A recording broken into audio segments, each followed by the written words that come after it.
شکر ہے اس ذات کا جس ذات نے مجھے دنیا کی گندگی سے بچا کر علی کی محبت عطا کی۔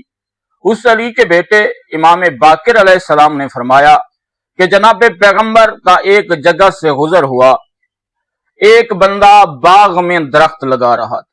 جناب پیغمبر نے فرمایا، اے بندہ خدا، تجھے میں کوئی ایسے درخت کے بارے میں بتاؤں جس کی جڑیں مضبوط ہوں، جلدی پھل دینے والا ہو اور خوش ذائقہ اور دیر پا ہو۔ اس بندے نے کہا بتاؤ۔